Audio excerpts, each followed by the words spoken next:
أهل صدري ويسر لي أمري واحلل عقدة من لساني يفقهوا قولي رب زدني علما اللهم فقهني في الدين۔ تو آیا نمبر 26 کرتے ہیں جی سورہ البقرہ کی، اور اس کی ٹرانسلیشن میں پڑھ دیتی ہوں۔ اللہ اس بات سے عار نہیں کرتا کہ مچھر یا اس سے بڑھ کر کسی چیز کی مثال بیان فرمائے۔ جو مومن ہیں وہ یقین کرتے ہیں وہ ان کے پروردگار کی طرف سے سچ ہے، اور جو کافر ہیں وہ کہتے ہیں کہ اس کی مثال سے اللہ کی مراد ہی کیا ہے۔ اس سے بہتوں کو گمراہ کرتا ہے اور بہتوں کو ہدایت بخشتا ہے، اور گمراہ بھی کرتا تو نافرمانوں ہی کو۔ تو بیسیکلی اس کو تھوڑا لے کے چلتے ہیں کہ اس میں کافروں نے پہلے یہ اعتراض شروع کر دیا تھا کہ اللہ تعالیٰ نے مچھر کی مثال کیوں دی ہے، کتنی چھوٹی سی چیز ہے، اس پہ اعتراض کرنا شروع کر دیا تھا۔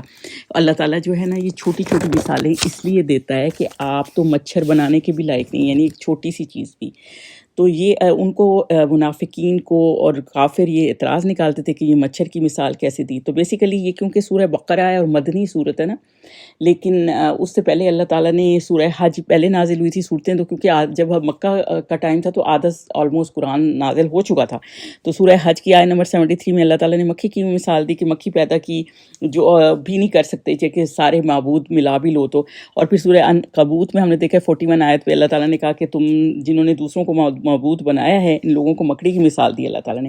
تو بیسیکلی اللہ تعالیٰ یہ مثالیں دیتا رہتا ہے۔ سورہ نمل میں دیکھیں گے تو اللہ تعالیٰ نے چونٹی کا، حضرت سلیمان کا یہ معجزہ دکھایا کہ وہ ان کی بات سمجھ جاتے تھے۔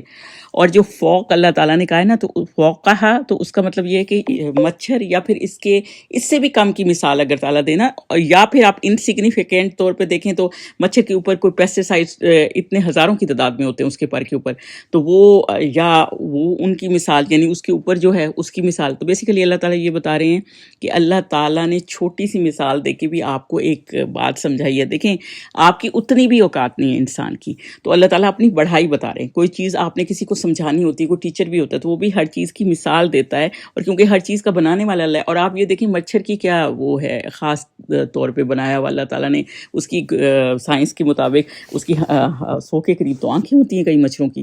اور یہ ڈینگی کتنا مسئلہ ڈال دیتا ہے، ایک مچھر ہی آپ اس کو بھی نہیں سنبھال سکتے۔ جیسے نمرود تھا کتنا اپنے آپ کو سمجھتا تھا، اور مچھر جب اس کے دماغ میں گھس گیا تھا تو وہ اپنے اوپر لوگ اس کو جوتیاں مارتے تھے تب جا کے سر پہ، تو تب جا کے اس کو چین آتا تھا۔ تو بیسیکلی اللہ تعالیٰ نے یہ بتایا کہ اتنا سا مچھر بھی تم کنٹرول نہیں کر سکتے۔ اور اللہ تعالیٰ نے دیکھیں ہر چیز کی ڈفرینٹ طرح کی مثالیں دی ہیں، جہنم اور جنت کی مثالیں دی ہیں۔ حالانکہ یہاں پہ ڈفرینٹ ہے زمین کی خوبصورتی، ہر چیز جنت میں، وہاں تو ہر چیز کی مثال ہی نہیں ملتی تھا، لیکن صرف اللہ تعالیٰ نے کم کی مثال دی ہے ہمیں، چھوٹی زمین کی بھی اور جنت جہنم کی بھی مثال دی، لیکن ہم سوچ نہیں سکتے کہ وہ کیسے بنا ہوا ہے۔ اسی طرح مچھر کا بھی ہم سوچ نہیں سکتے جو اللہ تعالیٰ نے ہمیں مثال دی ہے۔ لیکن یہ لوگوں کو جب اللہ تعالیٰ اس طرح کی مثالیں دیتا ہے لوگوں کو دکھانے کے لیے کہ اللہ کے معجزات دیکھیں کہ اللہ تعالیٰ نے کتنا کمال بنایا ہے، تو پھر اللہ 2 طرح کے ریاکشن آتے ہیں، جس میں آگے اللہ تعالیٰ نے بتایا کہ کچھ لوگ تو جو بلیور ہوتے ہیں ان کا ریاکشن کیا ہوتا ہے، چاہے سمجھ کوئی بات آئے یا نہ آئے، وہ کیا کہتے ہیں، مِن رب الحق مِن ربہم، یعنی کہ اللہ کی ہر بات کا حق ہے، وہ یقین کرتے ہیں، سمعنا واطعنا والے ہوتے ہیں۔ اور اسی طرح سے جو دوسرے لوگوں کا ریاکشن کیا ہوتا ہے وہ آگے اللہ تعالیٰ نے بتایا کہ وہ کافروا فیقولون، وہ جو کافر کیا کہتے ہیں کہ یہ کس طرح اللہ تعالیٰ نے چھوٹی سی چیز کی مثال دی، اور اس پہ اعتراض کرتے ہیں۔ لوگ ابھی بھی آپ دیکھیں تو ہر چیز پہ اعتراض کرتے ہیں، یہ کیسے اور وہ کیسے، اور خود ان کی کوئی اوقات ہی نہیں ہوتی کچھ بنانے کی۔ اللہ تعالیٰ پہ اعتراض کرنا تو بالکل بنتا ہی نہیں ہے۔ اور اسی طرح جو عالم تھے نا وہ امام شافعی تھے، تو ایک مسئلہ اگر سمجھ نہیں آتا تھا نا تو انہوں نے قرآن کو 300 ٹائمز اس کے گو تھرو ہوئے تھے کہ بھئی اس مسئلے کا حل کیا ہے۔ لیکن آج لوگوں کو یہ نہیں ہے کہ اس کو پڑھیں، لوگ کہتے ہیں کہاں لکھا ہے، یہ کہاں لکھا ہے، وہ کہاں لکھا ہے، ہمیں لکھا ہوا دکھاؤ۔ تو یہ مسئلہ ہوتا ہے نا کہ آپ نے خود نہیں پڑھا نا، تبھی آپ سمعنا واطعنا نہیں آتے۔ تو اس لیے قرآن جو ہے نا وہ خود پڑھتے ہیں۔ اور اللہ تعالیٰ نے آگے یہ کیا کہا ہے کہ اس سے یا تو اللہ تعالیٰ گمراہ کر دیتا ہے لوگوں کو یا ہدایت دے دیتا ہے۔ دیکھیں ہدایت تبھی ملتی ہے جب ہدایت کی طرف آتے ہیں، تو وہ لوگ گمراہ ہو جاتے ہیں جو ہدایت نہیں پاتے اور ہر وقت اعتراضات کرتے رہتے ہیں اور اس بات کی ڈیپتھ کو سمجھتے نہیں۔ اور جو لوگ یہ سمجھتے ہیں کہ ہمارا علم کم ہے اور اللہ تعالیٰ ہی یہ عالم ہے اور علیم ہے، اور تو وہی اس میسج کو سمجھ بھی سکتے ہیں، اور انہی کو اللہ تعالیٰ ہدایت بھی دیتا ہے۔ اور آگے اللہ تعالیٰ نے کیا بتایا ہے کہ گمراہ بھی کرتا تو نافرمانوں ہی کو ہے، فاسق لوگوں کو اللہ تعالیٰ کرتا ہے۔ تو فاسق لوگ کون ہوتے ہیں؟ تو بیسیکلی اللہ تعالیٰ نے پہلی جو ہم نے پوری آیت پڑھی اس کا بس یہی تھا کہ ایک تو کلام کا ایفیکٹ اللہ تعالیٰ نے کہا تھا کہ مثال دی ہے اسے سمجھانے کے لیے کہ تمہاری مچھر جتنی بھی اوقات نہیں ہے کہ تم وہ بنا سکو، اور اللہ تعالیٰ اور ان کو یہ اعتراض ہے کہ مچھر کی مثال دی اور یہ چھوٹی سی چیز بھی اللہ تعالیٰ کی کیا کمال ہے۔ دوسرا اس کا دو طرح کے لوگ ہیں جو اللہ کی مثالیں سنتے ہیں اور پھر ان کے افیکٹ ایک بلیورس کے ایک نان بلیورس کے، اور تیسری بات یہ ہے کہ ان کو سمجھ نہیں آتی کیونکہ وہ علم نہیں رکھتے، تو وہ فاسق لوگ گمراہ ہو جاتے ہیں۔ فاسق کیا ہوتا ہے؟ فاسق ہوتا ہے جو حد کراس کر دیتا ہے، ہر چیز پہ اعتراض کرتا ہے، اس کی لمٹ جو ہے نا کوئی بھی لمٹ نہیں ہوتی، وہ ہر ان لمیٹیڈ چلنا چاہتا ہے، کسی پابندی کو مانا نہیں چاہتا۔ تو ایسے بندے جو اطاعت سے نکل جاتے ہیں نا وہ فسق کرتے ہیں، تو ایسے لوگ فسق کرتے ہیں، اور جو اطاعت سے نکل جاتے ہیں پھر اللہ تعالیٰ ان کو گائیڈ نہیں کرتا۔ اگلی آیت پہ چلتے ہیں 27 پہ، جو خدا کے اقرار کو مضبوط کرنے کے بعد توڑ دیتے ہیں اور جس چیز کے جوڑے رکھنے کا اللہ نے حکم دیا ہے اس کو قطع کیے ڈالتے ہیں اور زمین میں خرابی کرتے ہیں، یہی لوگ نقصان اٹھانے والے ہیں۔ تو بیسیکلی اللہ تعالیٰ نے آگے فاسقوں کی مثال دی ہے کہ ان میں کیا دو نشانی ہیں۔ پہلی بات یہ ہے کہ جو اللہ کے ساتھ عہد توڑ دیتے ہیں۔ دیکھیں عہد دو طرح کے ہوتے ہیں، ایک عہد یہ جو ہم نے مسلمان ہو کے اسلام ہو کے لا الہ الا اللہ محمد رسول اللہ صلی اللہ علیہ وسلم کیا ہے کہ ہم اللہ کو ایک مانتے ہیں اور پروفٹ نبی صلی اللہ علیہ وسلم اللہ کے آخری نبی ہیں، لیکن جب آپ اس بات کو کے ساتھ شرک ٹھہراتے ہیں، یعنی کہ اپنے نفس کو اوپر رکھتے ہیں اللہ سے، خواہشوں کو اوپر رکھتے ہیں، رسم و رواج کو اوپر رکھتے ہیں، پیسے کو اوپر رکھتے ہیں، ان کو الہ رکھتے ہیں۔ ایک حدیث پاک ہے کہ الہ ہلاک ہو گیا عبد الدینار اور عبد الدرہم اور عبد الدینار، یعنی پیسہ بندے کو نا ہلاک کر دیتا ہے۔ تو جب آپ ان کو تو آپ کے اصول نہیں رہتے نا، آپ زندگی کے اصول، ایتھک آپ کی خراب ہو جاتی ہے، اور اسلام بالکل ایتھک پہ چلتا ہے اس وجہ سے۔ اور دوسرا ایک چیز کیا ہے؟ عہد الست ہے۔ لیکن ہر روحیں اللہ تعالیٰ نے پہلے پیدا کرنے سے پہلے جمع کی تھیں اور سب کو عہد الست کہا تھا، اور اس میں کیا کہا تھا؟ الست بربکم، یعنی کہ سب نے کہا ہاں کیا میں تمہارا رب ہوں؟ سب نے کہا ہاں آپ ہمارے رب ہیں۔ تو یہ سورہ اعراف میں بھی آیا ہے اس چیز کا ذکر، اور اللہ تعالیٰ نے آیا 172 آپ جب پڑھیں گے سورہ اعراف کی، اور پیغمبر اللہ تعالیٰ نے اسی لیے بھیجے ہوتے ہیں کہ وہ آپ کہیں گے نا آپ کو یہ عہد یاد نہیں، تو اللہ تعالیٰ نے اسی لیے بھیجے ہوتے ہیں کہ آپ کو وہ عہد یاد بھی دلائیں اور آپ کی پرائورٹیز اللہ ہو۔ تو جب آپ یہ عہد یاد نہیں کرتے نا، جب اللہ سے تعلق توڑ دیتے ہیں، اور اللہ سے تعلق تب توڑتا ہے جب آپ کا قرآن سے تعلق ٹوٹ جاتا ہے، جب آپ قرآن سے تعلق جوڑتے ہیں تو اللہ سے تعلق آپ کا جڑتا ہے، تو اس وجہ سے آپ نے اپنا عہد کو توڑ دیا اور اس پہ پکے نہیں رہے۔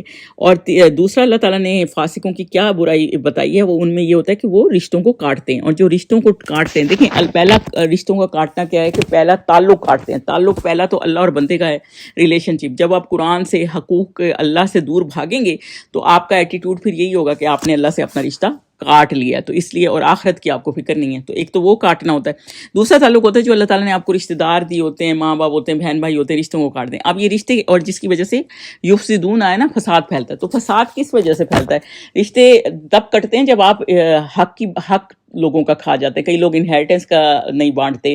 ایک میں ویسے مثال دے رہی ہوں، کئی جیسے ساس نندے ہیں تو وہ بہو لائیں گی تو برابر کا سلوک نہیں کرتے، تو وہ پھر اس طرح رشتوں میں کھٹاس آ جاتی ہے، جس کی وجہ سے رشتے کٹنے لگ جاتے ہیں۔ تو جب ہر کوئی اللہ سے ڈرے گا، اللہ کے حساب سے چلے گا، اور یہ دیکھے گا کہ ہم نے اللہ کے لیے ہر چیز کو اپنی جگہ پہ رکھنا ہے جو اللہ تعالیٰ نے جیسے فرمایا ہے، تو پھر آپ کبھی بھی نہ سوسائٹی میں فساد ہوگا، اور جو اللہ تعالیٰ نے کہا ہے نا کہ ایسے لوگ نقصان اٹھانے والے اور خاسرون ہیں، اور نہ وہ پھر خسارہ پانے والے ہوں گے، کیونکہ جو بھی اللہ کے احکامات کے اگینسٹ چلتا ہے وہ پھر خسارہ پانے والوں میں سے وہ ہوتے ہیں، اور وہ سوسائٹی میں فساد برتتے ہیں۔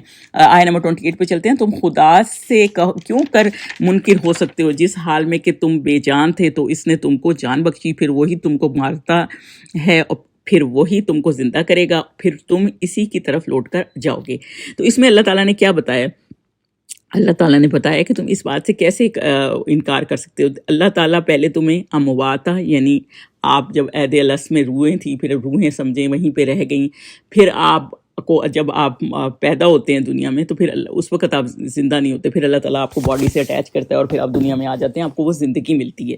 پھر احیاکم ہے نا، پھر آپ کو اللہ زندگی دیتا ہے، پھر اس کے بعد یمیتکم، پھر آپ مرتے ہیں دنیا کے لیے، پھر آپ مر جاتے ہیں، دنیا سے آپ کا ٹائم ختم ہو جاتا ہے، مر جاتے ہیں، اور پھر اس کے بعد پھر اللہ تعالیٰ یحییکم دوبارہ آیا ہے، ثم کا مطلب ہوتا ہے اس کے بعد، تو پھر دوبارہ آیا تو اس کا مطلب ہے پھر اللہ تعالیٰ آپ کو اٹھائے گا جو ڈے آف ججمنٹ والے دن ہے، اور الیہ ترجعون، یعنی ہم نے اللہ کی طرف لوٹ کے جانا ہے۔ حدیث پاک کیا ہے کہ قبر یا جہنم کا گڑھا بن سکتی ہے یا جنت کا باغ ہو سکتی ہے، یعنی ہمیں کیونکہ دوبارہ اٹھنا ہے اس لیے قبر میں بھی یہ معاملات آپ فیل کریں گے کہ آپ جنتی ہیں یا جہنمی، تو ہمیں اس حساب سے اپنی زندگی کو چلانا ہے۔ تو یہ پوری اللہ تعالیٰ نے انسان کی سٹوری بتا دی ہے کہ پہلے وہ زندہ نہیں تھا، دنیا میں نہیں تھا، پھر وہ دنیا میں اللہ تعالیٰ نے بھیجا، پھر وہ دنیا سے جائے گا، اور پھر وہ آخرت میں جائے گا اور ہمیشہ کی زندگی مل جائے گی. اور یہ پروسیس انسان روز دیکھتا ہے لیکن اپنا انتظام نہیں کرتا، یعنی اپنے بارے میں کوئی فیصلہ نہیں کرتا. ایک موت گزرتی ہے، دوسری موت گزرتی ہے، لوگ ہمیشہ زندگی نہیں رہنے والی. تو ہمیں چاہیے کہ ہم آخرت کی تیاری کریں. اور آج تو سائنس نے بھی پروو کر دیا کہ ڈی این اے